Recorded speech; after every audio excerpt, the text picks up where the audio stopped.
All right, all right. Welcome to a new episode of the D.Fos podcast. We are broadcasting live from Gorilla Cross Studios. Got my man Quan on the board. Today we have a special guest, very special guest. Man, I don't know. I first came across this cat. My wife said, Pastor Kelcey West, he was preaching for pastor, and he started referencing all these hip-hop quotes and all this hip-hop stuff, 50 years of hip-hop, this and that. I said, man, I heard of that cat. He sounds like my kind of cat, man. And so none other than Pastor Kelcey West, man, we welcome you to the show, brother. How you doing today? Man, I'm doing wonderful. It's an honor to be in your presence. Thank you for having me on the show today. I'm looking forward to us just really chopping it up. And just having a great conversation. Yeah, absolutely, man. I appreciate you taking the time, and I know you're busy. You got the conference going on a little bit. You want to speak a little bit about what you got going on? Yeah, exactly. Right now at Community College, the Cheyenne campus, I'm a board member for Solutions for Change. Okay. And so the annual Healing to Health conference is taking place right now inside the Tyrone Thompson Center. Okay. And so for those who are watching us, amen, after they finish listening to us, amen, if they want to make their way over there, we would appreciate it. Okay, and it's the second day of it, right? Yeah, this is the second day. Last night we had an amazing worship experience, night of worship and prayer. Pastor Anton Dotson was the featured Shout out to Anton. Shouts out. Okay. But we just had an amazing time. So shouts out to Denisha Mingo, who's also a member of our church, but she's the leader for that amazing organization. Okay. Solutions to Change. That's mental health. Mental health. Okay. And so I'm a huge advocator. I'm a huge supporter of mental health. That's huge. I've had my own challenges, and so I went through periods where people were just bumping my turntables too much. I know the feeling, bro. It feels good to be able to be behind the ones and twos, and I can just let the record play like it's supposed to play. Absolutely. Let me give you a little backstory too. Pastor Kelcey West is a husband, father, grandfather, senior pastor of Nehemiah Ministries, founder of the 28th annual HBCU Tour, and a board member for a host of community organizations. But this is just the tip of the iceberg. I wish I really had time to get in all. He was very modest with his bio, but that's just a little tip of him. And he's officially or unofficially the seventh member of New Edition, that's right, as he likes to say. So I can hear him on some of them remixes. So if you don't know, he's grassroots in the community. Social activist, philanthropist, and anything he can put his hands on, he's really in the community. And if About That Life was a person, you look it up, I think it would be him. If you see him. So just a little brief introduction. For those of you who don't know, that's who I got sitting in front of me. And it's absolutely a privilege, man, that he take the time and we sit down and chop it up. And I like to think we kind of from the same era. You better believe it. You know what I mean? You see, he's a Lakers fan. So, we already rocking good. And it's so funny because I was going to wear my Lakers stuff. And I said, well, let me just see. But he rocked his, so he was in the same mind. I know Quan is a Laker man too, so we actually got three of us starting five right here, all That's Lakers right here. That's right. Absolutely. So we're gonna get into it, man. We can definitely gonna get into it. So first and foremost, man, what brought you to Vegas? You from Pontiac, Michigan, right? Pontiac, Michigan all day. Okay. And so I came to Michigan. This is how I got here. I was headed to the United States Air Force. Okay. And I didn't really, my best friend, Kevin Winton, he was already accepted to Winston-Salem State. So during the second half of our senior year, he said, Kelce, you should try college. Okay. And so I was dead set on going to the Air Force, did not want to put a financial burden on my family. And so I had cousins who lived out here, Butch and Ronald Scott. And the younger of the two, Ronald, had just purchased a home. And he said, why don't you come out here, stay with me, try UNLV. If you don't like UNLV, Nellis Air Force Base is here. Okay. And so August 18th, 1989, I moved to Las Vegas, and the rest is history. 89? August 18th, 1989. When I moved here, the latest and greatest was the volcano at the Mirage. Golly, you dated it right there. 89. Did you graduate in 89? I graduated 89. Me too. Class 89. Pontiac Central High School. Shouts out to my classmates. I'll be back in Michigan end of this month for our 35th class reunion. Wow. 35. Yeah, 35 nuts, years. Man. And what was that initial transition like, man? Was it a culture shock coming from Pontiac, Michigan, or what like? I'm gonna share this with you. Vegas was a dream come true. I'm a dancer. Okay. And so my real freshman orientation didn't take place on the campus of UNLV. Okay. My freshman orientation took place at a club called Uptown. I'm Uptown. There Okay. you go. I know. So, Okay. My first night at Club Uptown, I took second place in the dance contest behind Curtis and Leroy. And so the second week I couldn't even focus in class. I was trying to figure out I was so focused on what my mixes, what I was gonna dance to. Okay. So the second week I went back to Uptown, had the DJ, hey man, I need to remix, hey man, to Guys My Fantasy. And I took first that night. Okay. And then from there, I just really fell in love with Las Vegas. Really? I really did. And dancing, we talking about the pop locking. I was a club dancer. I'm the guy on the stage in the middle of the floor. Okay. That's me. So you was probably a big fan of breaking with Turbo and Ozone and all them. Now watch this. I was more, my dancing influence was more New Edition. Okay. Then the actual, choreographed I'm smooth moves choreographer. I'm a group dancer more so than a breaker. But I could hold my own with a pop locker. Okay. So you was the smooth cat. Yeah. Okay. You was the smooth cat. Ain't that something? 89, man. 89.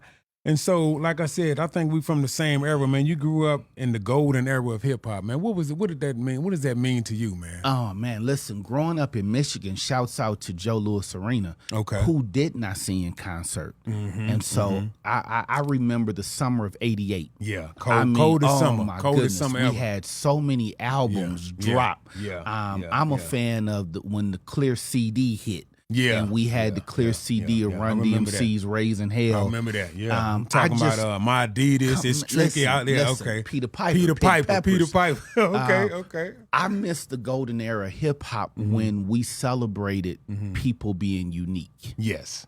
You know, you look forward to the album cover. You look forward to the credits, reading the credits. Come on, man. You look forward to the new beats. I miss that. Yeah, I do too. The digital age, it ain't the same. No. You can't, pull that plastic off. No. And I came from the tape era. That's right. You know what I mean? Where you had to pop the tape in, turn it over. You know what I mean? So that's right. Definitely something gone with that, man. Definitely. I see a lot of times you reference one of your posts say 20D batteries. Yeah. And when I see that, I want to ask you about that. But when I see that, I think about me carrying, like me and my partners would be on. I'm from Louisville, Kentucky, so we would put our batteries in our box, load up, playing Beastie Boys, walking through the hood. You know what I mean? That's so when all I see that is. 20D batteries, I know exactly where it comes from. 20D batteries, that post, that's my shouts out to Spike Lee and Do the Right Thing. Okay. And so when I post something with 20D batteries, I'm saying it loud. Okay. I want the community to stop and pay attention to what I'm saying.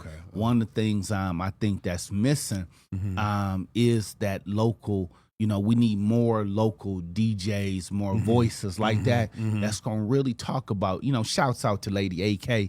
She's one of them types of voices where when you listening to the radio, I need to hear "Wake Up." Right. Okay. And I'm not just talking about from a phrase or a term. Drop some knowledge that's gonna make some there knowledge. you go. There you go. And I miss that conscious era of hip hop too. Oh, man. I'm talking about Poor Public Enemy. Come on, man.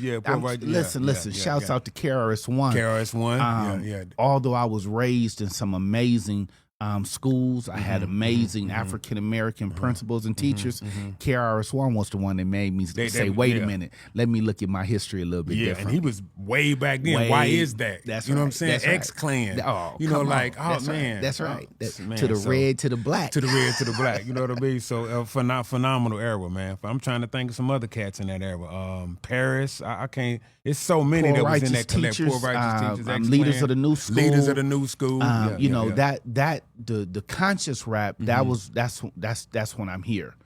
And so that was I shouts out to Carmen. Carmen. Carmen been about it. Carmen been about it. Yeah, Carmen been about it. But shouts out to those who really made us think and they brought us together. I could see why the powers that be had to make sure. You think that was intentional? Oh, come on. Stop playing. Stop playing. We was educating them too much. We need to dumb them down. Too much knowledge. So we need to make things a little violent. Yeah. And that was when that whole era ushered in, that other era. That's right. Yeah. Crazy, man. we know you're a senior pastor, man. But how did your ministry career begin, and when did you receive your? Well, let's start first with how did your ministry career begin? Well, we can connect the dots. Okay. One Sunday, I was always involved in church. Grandfather was a deacon. My grandmother was. So you was a like a church family, like yeah. My grandmother was a nurse with those older ladies who cooked for the church. Okay. My mom was a choir director. My father was a greeter usher. I'm 12 getting ready for church. And I mean, and we're talking just like I hear Slick Rick for the first time through the speakers. I hear the Lord tell me, you're going to preach. Really? Now, how you think? I'm 12. I'm 12. I remember that morning. I went and told my mom she was getting ready for church. I said, I hear I'm going to preach. I'm raised in a church going home. But people didn't know what to do with that. So I have this call to preach, and I just have it. So fast forward, I'm on an HBCU tour. We're in Montgomery, Alabama, headed. So we're just leaving Alabama State, headed to FAMU. We're in Montgomery. We're in the South. Sky turned black. So pitch black. We know weather is not good. I hear that same voice I heard at 12 say, put the kids on the bus, drive straight. We get to Tallahassee, Florida. As soon as we check into the hotel, news report says a tornado touched down in Montgomery, Alabama. I'm like, God, you have my attention. That same voice says, you already know what I want you to do. I come off that tour, rush back to church. The preacher couldn't open the doors fast enough. I go before and say yes to preaching. Just like that. Just like that. It scared me. It caught my attention. You think that was a sign that you... All day. All day. The Lord had my attention. You cannot run from me. And so I'm sparing you. I'm gracing you. Now do what I want you to do. And so from that moment to now, I've never played with ministry. I really had a real come to Jesus moment. Let's get born again. Let's take this serious. So I went from... When I actually joined church a few moments before that moment, I'm coming to church Coogee down to the socks. Coogee down, that was just your style. I'm coming to church straight out the club, still got the stamp on the wrist. And so... ink, you still see the ink, huh? Oh, I'm fresh out the club. Okay. And so I had a real experience. And so that's what started ministry. And then you fast forward from there, 8 years after that trip, I'm on another black college tour. This time we're in Atlanta, Georgia. In Montgomery, I was in front of Dexter Avenue Baptist Church where Dr. King pastored. This 8 years later, I'm in front of Ebenezer Baptist Church. The Lord knocked me to my knees and tell me, you're going to plant a church called Nehemiah. Wow. So that wasn't a coincidence. That was confirmation being in front of those two churches at those pivotal moments. There you go. Yeah, there you go. Nehemiah. Now that's an interesting name. Where did that just drop in your spirit, or where did the name Watch come this. from? I had only preached from the book of Nehemiah once when I had started preaching, and I was under the leadership of the late Reverend Nathaniel Whitney at Great Evergreen Missionary Baptist Church. Out here in Vegas. Right? Out here in Vegas. And so I spent 8 years under his tutelage. I preached one time from the book of Nehemiah, and the title of that sermon was "Nobody Knows the Trouble I See." When the Lord says plant a church called Nehemiah, I knew the story, but I hadn't studied the book. And so this wasn't like one of my ideas. This was not me coming up with a fresh rhyme over a dope beat. The Lord said, this is what you're about to do. And so I had no idea how churches get started. It has been a leap of faith, a walk of faith, a standing on faith. It is what it is. Had no idea at all. Now, before that, you said you was in the church. So where did you receive your pastoral training? Or because it's one thing to be in church, but it's another thing to plant a church, be a senior pastor. So where did that training and stuff come from? Watch this. So from a hip hop perspective, I was like Puffy at Uptown under Andre Harrell. How he was under Harrell, that's how I was under Pastor Whitney. Wherever I could serve, I went to church to serve. I didn't know how to go to church, just go to church. I went to church. Whatever you want me to do, I just want to do it. That's why even when you see me wearing my Lakers gear, Magic Johnson gonna always be my favorite player. Me too. So when it comes to church, if I have to play 5 positions, man, it is. If you got to play center, small forward, I just want to play. But just absorbing the game I love, and learning and stuff. Okay. I love ministry like Magic love hooping. Okay. And so it don't matter what position, I just want to play. So I learned ministry. I learned pastoral care from Pastor Whitney. So there are times when I'll do something and I'll remember him. Or I'll respond to something and people will go, well, you should do it X, Y, and Z. And then I have to remember that wasn't how I was trained. He coached me like Phil Jackson. Way.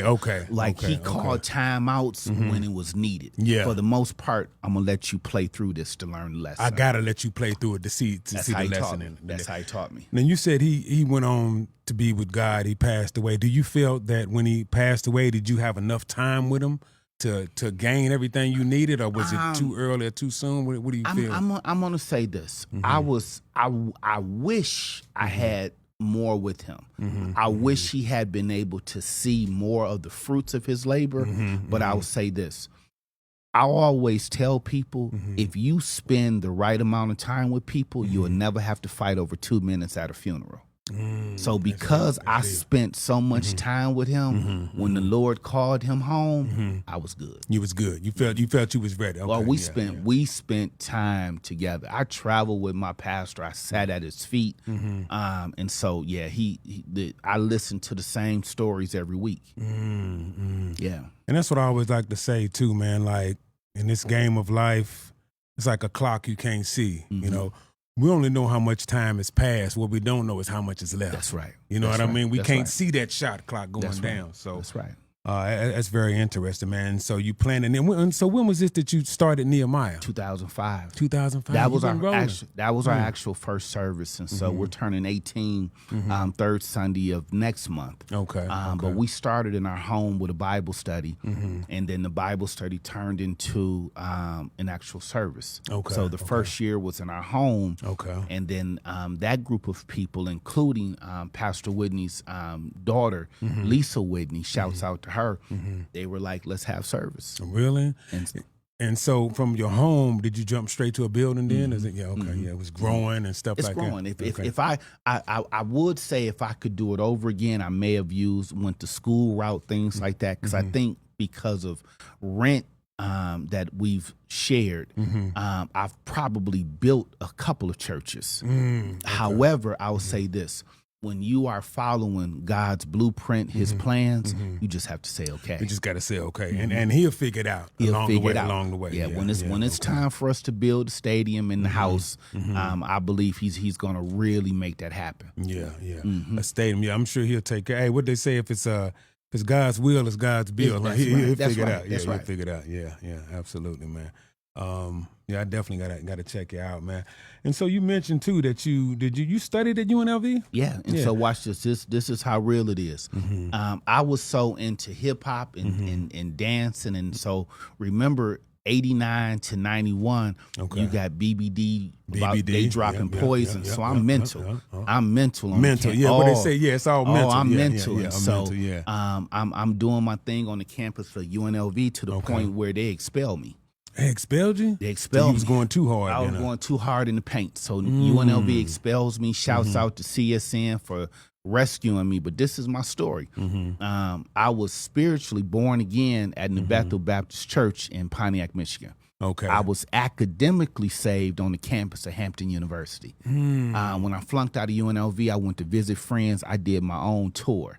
So I flew into Baltimore. Then I traveled from Baltimore to Virginia to end up at Winston-Salem. Okay. When I stopped at Hampton to visit a friend, I saw men and women on campus dressed in professional wear. That image changed my life. Did it, man? Like you talking suits? I'm talking brothers. They had the suits, they had the umbrellas, they had the briefcases. And that moment, I said, I want to be like that. And so I came back to Las Vegas, humbled myself, worked my way through community college, appealed to the board. UNLV said, we'll let you back in. And then I was able to graduate. Really? Yeah. What was your study? What was you studying? When I got here, I was a business major. But watch this. God blessed me with an internship one day Wendell P. Williams and Larry Weekly called me and said, do you want an internship? Okay. I didn't even know what an internship was. It just sounds smooth. And so I interned with R&R Advertising. Okay. Shouts out to them for taking me in. I interned with them and fell in love with public relations. Okay. So Okay. most people think my degree is in marketing because I promote so much. Right. The promotion side of me just come from loving hip hop and concert posters. And like taking that, and here's what I always say, like you take something from one industry and apply it to another. That's right. Yeah. That's right. Okay, my real training, my real passion is public relations. Okay. And so that's my first major. And then from there, I've been able to go back to school and get my master's and my doctorate. Yeah, let me put some respect on your name. Dr. Yes, sir. Kelcey West. Yes, sir. Okay. So my doctor of religion, that focus is on blended families. Okay. Is that what that is? That's what my doctorate is in. That's my focus is on blended families. And then the master of religion, I was able to do all of that through Faith International University there in Tacoma, Washington. Okay, and so then, online or something? Yes. Okay. Yes, okay, that's okay. online. And so they blessed us. Watch this. We were able to do an agreement with them and start within our church, the Nathaniel Whitney School of Ministry. I've seen that. Is that what that is? So we're in partnership with them. So right now, watch this. It's not a death row or a bad boy situation. Okay. But I feel good being able to say we have 15 students, artists on paper right now. Is that right? That's right. And so that's a school of ministry where you bringing up people teaching them other ministry and stuff like that? So ministers, teachers, but they're able to do a dual program. So they're going to get a certificate from the School of Ministry, and then they can continue their education through faith. Oh, man. That's phenomenal, man. And that all started from your education. Yes, sir. UNLV, yeah. Are you still going to school now, Carmen? I'm finished right now. Really? And so as of right now, I'm technically not in school, but let me say it this way. For the rest of my life, I'll be a student. Right.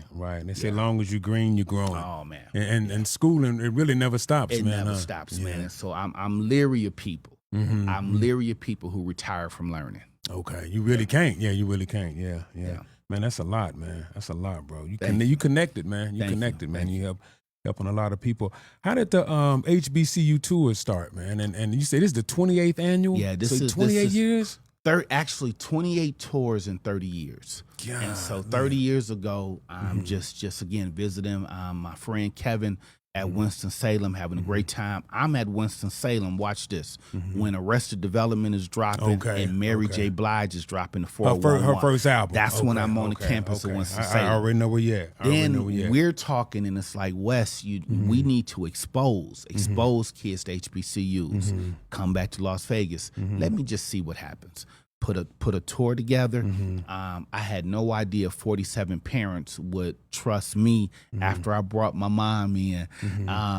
But they trusted me to take 47 kids to Louisiana and Mississippi. And so this is just the first one. First one. Okay. So 30 years ago, we took 47 kids. How did you get the word? How did you sell that to the parents and let them know what you was trying to do? Just say, look, I'm trying to do this, and face to face meetings. Face to face. And so what I've always learned in life is you have to be truthful, transparent.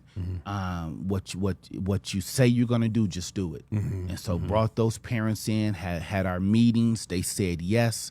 Fast forward, those 47 students have helped us now help over 3,200. God, it multiplied, man. Yeah. From the first 47. Yeah. So now we're averaging, our trips are now 150 deep. Get out of here, man. And how long is it? What's the duration of the tour? We leave on Saturday morning, come back the following Friday night or Saturday. And so we fly to a city, fly to a region, charter buses, take over hotels, 60+ rooms. And so we're touring schools by day, having workshops at night, late night sessions. And so we're grinding, man. Well, it's nonstop. It's nonstop. So shouts out to all of my team, starting with my wife. My boo got the baddest girl in the game wearing my chain. Shout out to, is it Carmen? Carmen West. Shout out to Carmen West. That's my wife, man. She's been down with me. I'm 53, so we have been together now 31 years. That's me and my wife too, right? Man, shout out to that, man. 31 years, man. Yeah, and speaking of your wife, man, I think I was going to ask you about this. How do y'all balance, man, ministry and marriage? I was just on a panel speaking about that, but how would you say y'all balance that, man? This is what we do, man. We still we are friends. That's my best first friend. and foremost. First, the foundation of our marriage, we're friends. And so we don't have to circle a day for date night, man. We just date. Okay. And so sometimes I'll be preaching and I'll give her that look. Like, don't take the pastor out after church. Take Kelcey out. Take care, right. The person. Man, the so person. we like to cruise. We like to do our staycations here in Vegas.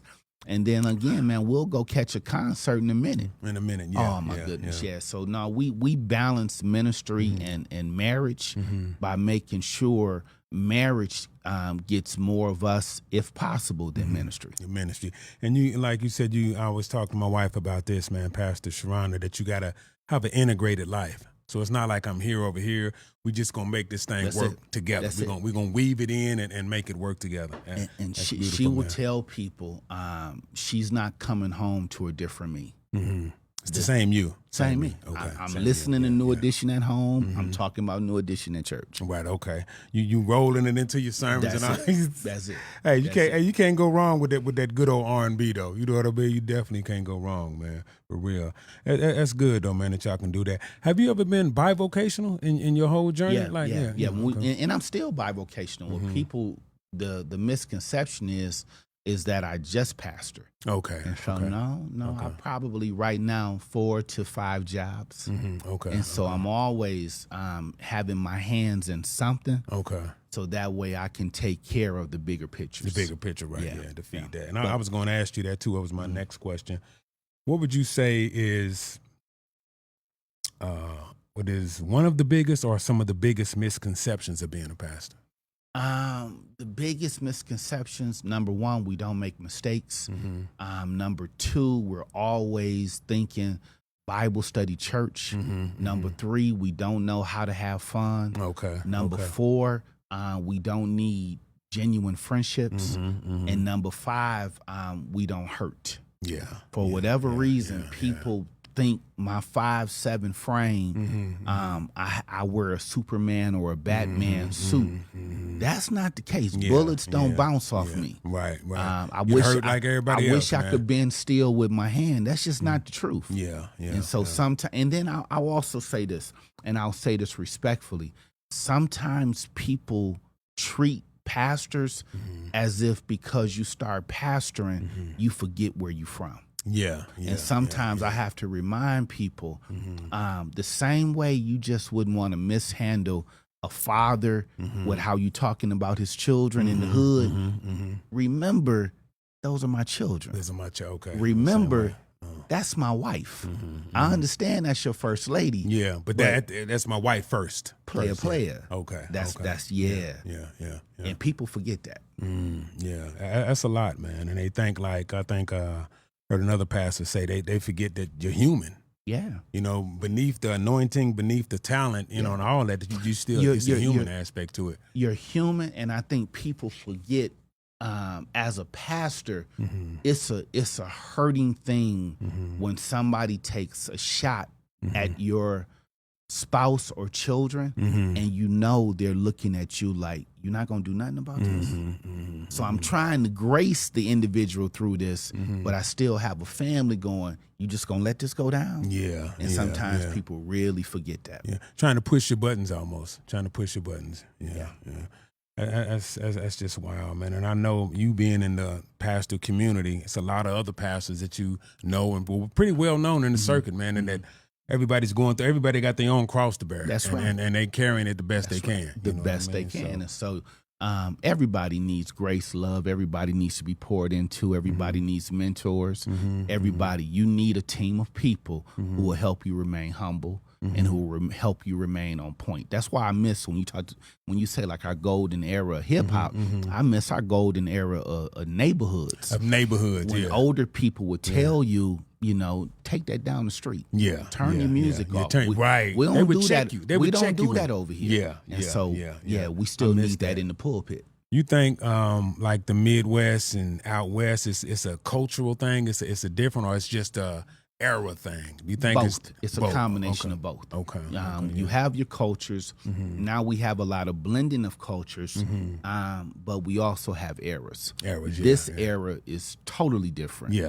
From our era. Yeah, almost anything goes. Like you say, I remember, like your neighbor across the street, like my partner's mother could check you and even whoop you or correct you, but it would keep the whole neighborhood in balance. Man. And then also this generation, I feel, and I'm saying this respectfully because I know every generation loves its generation. But let me just speak about our generation. I feel for this generation because it doesn't have the balanced soundtrack that we had. So for NWA, NWA could and Ice-T could talk about they were talking about, but we had that R&B to balance it. Balance it out, right. And if it's too one-sided, if it's too one-sided.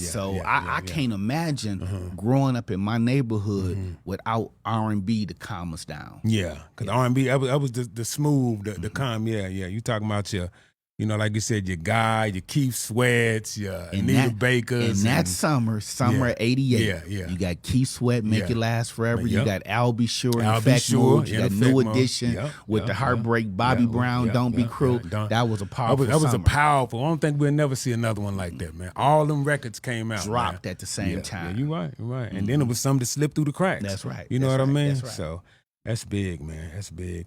Tell us a little bit about your church, man. Nehemiah Ministries, where you're located at, when your service times is. I know you said you're not preaching tomorrow, but you usually preach every Sunday. Give us a little bit about it, man. Nehemiah Ministries, 18 years old, come next month, located 3606 North Rancho, Suite 144, Las Vegas, Nevada, 89130 Rancho and Gowan. We are a community serving church. We are a Bible teaching church for those who are looking for a place where they can grow in the word. Check us out. For those who are looking to be active in ministry, come check us out. I'm not a good babysitter. Right. I'm not a good excuse type pastor. I don't know that. I know you got to get in there and pretty feed yourself. You can't be spoon fed. To a certain extent. I'm gonna share this. It's not even just feed yourself. It's just understanding. My children only ate baby food for so long. I didn't even talk baby talk to them. I don't know how to say wawa. It's water. And if you're hungry, you better learn quickly how to tell me you hungry because I don't read minds. So that same approach comes to church. I get it. You're new. You're crawling today. But how long we gonna do this? You can't be a grown up crawling still at some point. No, we're trying to win championships. I need you on the court. Right. I feel you.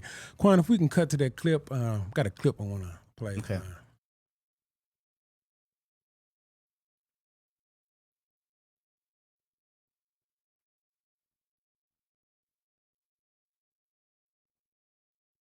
Trying to win championships. I feel you. Despite, watch this, they were able to go on those field trips, beloved, despite being counted, considered, and classified as ordinary people. Let me take Seeing it back. that Jesus had handpicked Is it showing on 12 disciples, No. the question that you might be asking or should be asking on this Sunday morning is, what was so special? Okay, we'll get it up in a minute, but we definitely got a clip to cut through. Yeah, I feel you, man, and spirituality and growing in God, it's kind of a self-responsible thing. So you got to be responsible for your own maturity. I'll share this with you. In a perfect world, if I write a book, I may write a book focusing on this. I wish every person, especially men, had played Pop Warner football, because in church it's tough to pastor somebody. It's tough to pastor men who never had a coach really coach them. See, Pop so you Warner, need that experience to kind of, Pop Warner football taught you don't be overly sensitive. Keep your helmet on. Stay next to me if you want to get in the game. Pop Warner football, you learned I may have to hit my friend. And it's not personal. It's not personal. Part of the game. Okay. And after I tackle you real hard, we're still gonna be friends. We're still gonna be friends. And come with the game. Come with the game. Oh, that's a good analogy. Okay, we're gonna cut to that clip now. All right. Watch this. They were able to go on those field trips, beloved, despite being counted, considered, and classified as ordinary people. Seeing that Jesus had handpicked 12 disciples, the question that you might be asking or should be asking on this Sunday morning is, what was so special about these ordinary people named Peter and John? Is it possible, beloved, that Jesus was preparing these ordinary people for extraordinary purposes? Can I speak life into somebody? Is it possible Jesus picked these young men who may not have been their daddy's favorite, who may not have been the popular choice? Is it possible Jesus just handpicked these ordinary people because he wanted to fulfill extraordinary purpose? I wish you would tell your neighbor, that spoke to me. I wish you would tell somebody, because see, some of y'all don't believe you got purpose on your life. That's why the church just went quiet. That's why I feel like I'm in a wake right now, because some of you don't believe you got purpose. But if 5 of you believe, amen, he woke you up this morning, not for you to have a brunch, not for you to just come and shout, not for you to just, am I talking to somebody? Does there anybody believe he woke you up so you can discover, get closer to, tap into your purpose? And that was from Ordinary People. It was your late. It was is that a series? That was just that's your latest our latest series. We're going to run that series until our church anniversary. Okay. And so that's our focus this summer, is to help people get away from the social media fame. And believing you got to have so many likes and shares before you can do God's will. Yeah.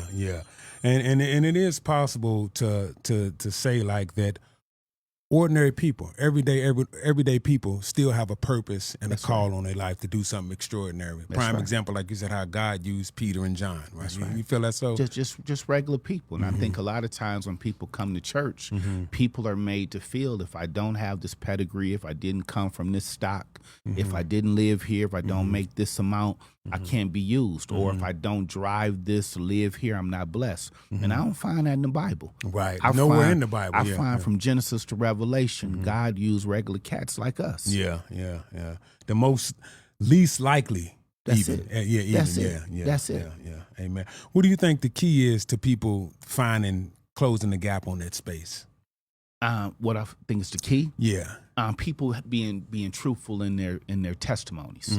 And I wish people would really be honest about the fact you just ordinary. You know, right. At the end of the day. Listen, I've been at situations where people were going to give me an award, and I give them my bio, and they were like, "Why did you put in here you were expelled?" Because that's my truth. That's my truth. Yeah. I'm an ordinary guy who allowed hip hop to get in the way of my education. Why am I going to lie? I'm not ashamed of that. I'm an ordinary cat. We moved to Las Vegas. Did I have a problem with gambling? You better believe it. Did I have a problem with drinking? You better believe it. I'm from Michigan. I was a booster before I got here. Yeah, just being honest. I'm an ordinary cat raised around the hood. I had hood activity all around me. All day. So for me to get up and say I never had those issues, I would be lying. Yeah, hypocritical. I'm an ordinary cat. Every day is one day at a time. Literally. Listen, man, when our bills get beside themselves, it's still a flesh within me that's like, you still know how to throw dice. You still know how to bet on games. That animal temptation is still like you got to control it. I'm an ordinary person. Yeah. I think that speaks to a lot. I hear you on that part about hip hop getting in the way of your education, because R.I.P. to my father, man. He was a tradesman, electrician by trade, and he was trying to point me in that direction, but he would put me in the class, and I was 18, I may be 17, and I was in there with 30-year-old, 35-year-old, and all I wanted to do was write rhymes. Yeah. And I'm in there and I couldn't focus, you know, and I'm like, it was crazy, but that was just that era. You know I just wanted to dance. And so I remember the first time I saw Heavy D in concert, I watched his backup dancers. Yeah, they was cold. And I was like, man, Trouble T-Roy and all them cats. I was like, man, I want to do that. Yeah, and then my crew that I grew up with in Michigan, Pontiac, Michigan, shouts out to Spud, Dante, Little Waves, Kev, we were dancers. Yeah, and you had to have a tight crew. Oh, brother. Synchronized moves. Listen, we were tight. Yeah. And that's what people don't understand. So you see my post. This is what people don't understand. When I'm posting pictures of New Edition, it's not just about New Edition. That's me telling my friends, I miss them. Yeah. Because I miss that childhood. Watch this. What I yearn for in ministry today is being able to move with pastors where we're in unison like that. Yeah, that's huge. That's huge, man. That's huge, man. And so, man, hey, you have a great story, man, phenomenal. But that takes us to a new segment I want to cut into, man, and it's called the Top 5, where we talk about movies, rappers, athletes, and teams. So I'm going to ask you, I'm going to give you a choice. You pick your choice and tell me why. Okay, so first off, we starting. Boys in the Hood or Paid in Full, the movie? Paid in Full. Okay, why? Paid in Full saved my life. Yeah, I remember you said one time you was going to tell your wife to watch it with you. When I went through my deepest hurt in ministry, that's when I was ace. And so I've been robbed and shot up close in ministry. And they did him so cold. I'm going to say it again. I was ace. I've been robbed and shot up close. And the movie Paid in Full, I watched it 100 times. I know. You pull something different out of it every time. So finally, I had my wife. I need you to sit next to me. We did two things during that season. And church people may not understand this. I had my wife watch Paid in Full with me. Then we went to the park, and I had her listen to No Vaseline. I remember you told me that. That's great. Once she got both of those, she said, now I understand the level of your hurt. Okay, I get it. Yeah, especially with the Ice Cube and it all. Okay. Yeah. I don't know if this is a fair one because they almost same, but or maybe I said Kobe or Jordan. Jordan is the GOAT. Jordan the blueprint. Yeah. And so for somebody I love Kobe, but Jordan is the blueprint. Yeah. And what he had to do during that time in the NBA, shouts out. 30. Yeah. You averaging 37 a game all season. And we putting hands on you. Yeah. And that means some games he had 40, some games he had 50. The average 37. Yeah. That's insane. That's insane. Yeah. That's insane. Okay. Rakim or Jay-Z? Rakim. Okay. And there's a part of me that I respect Jay-Z. Yeah, I respect him. This is what I love about Rakim. Rakim didn't give us as much material, but the material he gave us, it's on the Mount Rushmore. It's on the right. Just that little brief. That's like, I mean, you can start with the Paid in Full album. That was that right there. It was nutrient dense, as they say. It. Just that That's little. it. Yeah. I feel you on that. Mine all day too. Okay, next, the golden era of hip hop or 90s hip hop? Golden era all day. All for this reason. In our era, more groups could really tour together. And those tours were legendary. Golden era, those tours kicked doors open. Yeah, they did. They did. I remember I seen when I was back home, it was a concert. I think it was Public Enemy, Run DMC, Steady B, LL. It was just like an all-star line. It was a regular concert. So watch this. Joe Louis Arena, me and my boys, I think this got to be 88. So EPMD opens. Okay. Yeah. They hand the mic off to Jazzy Jeff and the Fresh Prince. Okay. Who then they hand the mic off to Public Enemy. Run DMC closes. Crazy. And it was probably $20 or something, the concert. Maybe even that. You know what I'm saying? If that much. You don't see that no more. You don't even see that no more, man. Crazy era, man. Okay. 89 Pistons or 87 Lakers? As much as I love the Lakers, watch this. The Pistons at that time, I'm gonna give the nod to them because they almost had 2 starting fives. They did. They bench was deep, wasn't it? Growing up in Michigan, I'm a bike ride from the Silver Dome. So the 80 that Piston team. Watch this. If you go back and remember the history, If Isaiah doesn't toss the ball to Bird, right, that was a championship team. When he stole the ball, when the ball got stolen, right. Even right, before, okay, right. So they could have won it that year. Okay. If Isaiah doesn't twist his ankle in the finals against the Lakers, they would have beat the Lakers. Yeah, they would have, That was really a 4-peat team. 4-peat. If the truth be told. And that's when they had Rodman, John Sally, Mark Aguirre. They was deep, man, wasn't it? And Isaiah is my favorite all-time little man. Man, that's crazy. Okay, now what about, I don't even know how we can pair this, and I got one more for you. And I guess this is probably a landslide. I mean, mid-'80s, late '90s R&B, and 2000s R&B. Oh, anything 80s R&B. Anything. Kills in her. Oh, kills. Man, still, people. I think the greatest thing missing from our culture today is R&B. R&B. We need, watch this. It's gone. Listen. Yeah. We're telling people to love each other, and they don't have a soundtrack. Yeah. We learned how to love not from daddy sitting us down or mama sitting us down.